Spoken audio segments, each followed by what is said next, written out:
tanto, tiene el uso de la palabra la defensa particular. Gracias, señoría. Perito, buenos días. Buenos días. ¿Con qué estudios cuenta, perito? Bueno, primeramente soy perito en criminalística por el Instituto de Desarrollo Jurídico. También soy máster en Derecho Probatorio por la Universidad de Barcelona, España. Soy licenciado y maestro en Derecho por la UNAM. En ambos títulos hice tesis y examen profesional. En la maestría obtuve mención honorífica, fui becado por CONACYT y también soy coautor del libro Medidas Cautelares. Gracias, perito. ¿Qué experiencia tiene usted en el sistema acusatorio? Como perito propiamente, que es materia de mi experticia, desde el año 2014 ejerzo, llevando a cabo diversos dictámenes, como son mecánica de hechos, inspección en lugar de los hechos, así como también análisis de riesgo y alguna otra que tenga impacto con la criminalística. Gracias. ¿Por qué motivo se encuentra aquí? Bueno, comparezco este día para poder desarrollar dos dictámenes, explicarlos. Uno es sobre un análisis de riesgo, el cual elaboro en fecha 27 de enero del año 2026. En dicho dictamen, lo que yo básicamente realizo es una entrevista directamente con la persona que se encuentra privada de la libertad, la misma que en su momento se incorpora a los antecedentes de investigación. En esta entrevista que yo le verifico primeramente sus antecedentes académicos, también verifico con quién convive de su familia, cuáles son los lazos familiares. También en su momento se verifica si cuenta con antecedentes penales, esto concretamente respecto a los antecedentes de investigación. También si cuenta con algún conflicto interno dentro de la institución donde se encuentra recluida, así como también algún conflicto con su familia y si pertenece a algún grupo delictivo en el anterior al hecho y posterior al mismo.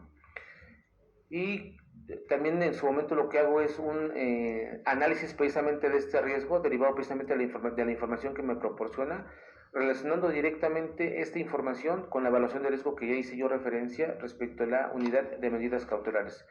Y lo que hago es arribar a diversas conclusiones, si no me recuerdo son 6, y también donde hago especial referencia acerca de la imposición de la medida cautelar que en su momento se interpuso en términos del artículo 170 del Código Nacional de Procedimientos Penales. Esa es mi primera intervención. ¿Y por lo que hace a la otra pericial? Bueno, en la siguiente pericial es una mecánica de hechos, en donde analizo los antecedentes de investigación, reviso las entrevistas que obran especialmente en esa carpeta de investigación. Este dictamen es de fecha 27 de enero del año 2026 de igual manera.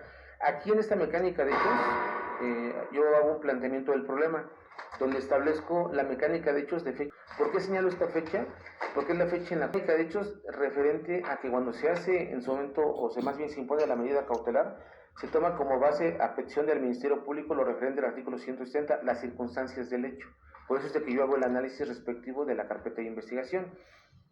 En esta fecha que a la postre se vinculara a proceso por el delito, al momento de que se lleva a cabo precisamente este análisis de la medida cautelar, se toma solamente como referencia la primera hipótesis del artículo 170, las circunstancias del hecho, y la evaluación de riesgo a que ya hice yo referencia.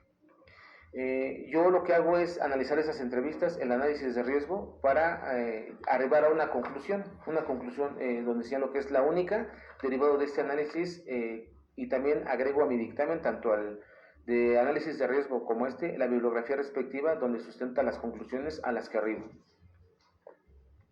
Respecto. En el primer dictamen de evaluación de riesgo, ¿cuál es su conclusión? He comentado que es más de una conclusión, si no me recuerdo 6, que al final se sintetizan. Ahí hago yo referencia que no hay un riesgo alto, un peligro inminente derivado primeramente a los contenedores familiares con los cuales se relaciona la persona que está siendo procesada en este asunto. También, como no pertenece a ningún grupo antisocial, no se logra establecer que haya un riesgo. También el hecho de que ella tenga una profesión y de que no se encuentre en conflicto con la autoridad dentro de la institución donde se encuentra recluida, es de que no podemos advertir un riesgo.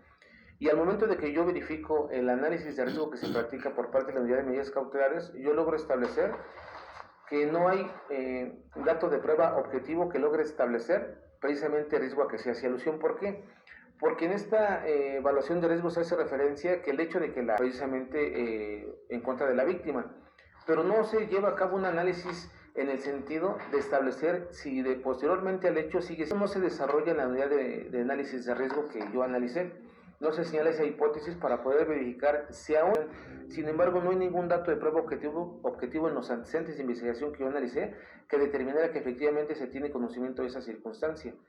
Incluso yo me permito citar una sentencia de la Corte Interamericana, que es la de Zompante, Tepín y otros contra México, que en la línea 114 se establece que para que pueda en su momento visualizarse un riesgo objetivo, o más bien para que pueda verificarse o establecerse que hay un riesgo, ese debe ser objetivo, pero no se observa en los antecedentes de investigación que esa información que acabo yo de referir obra en los antecedentes de investigación para poder establecer ese riesgo.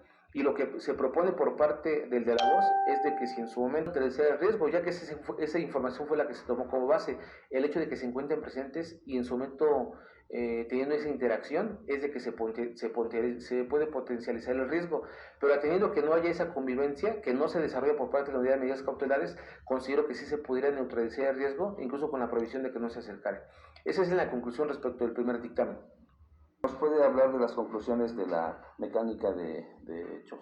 Sí, en esta mecánica solamente arriba una conclusión y como ya lo mencioné, yo hago referencia a la mecánica de hechos porque lo que se tomó en consideración es lo que dispone el artículo 170 que habla acerca de las circunstancias de hecho y la valoración que puede hacer el juez de esta circunstancia.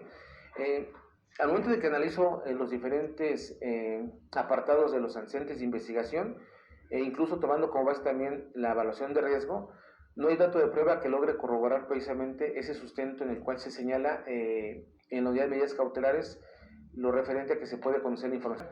Incluso ahí lo que en su momento se sugiere es que no hay un acercamiento, como ya lo mencioné, directamente. También dentro de la información que yo logro observar, incluso también de la audiencia que se llevó a cabo, se hace referencia que en su momento directamente elaborado, que en su momento ya no se conocía su paradero. Y fue incluso materia de debate en dicha audiencia.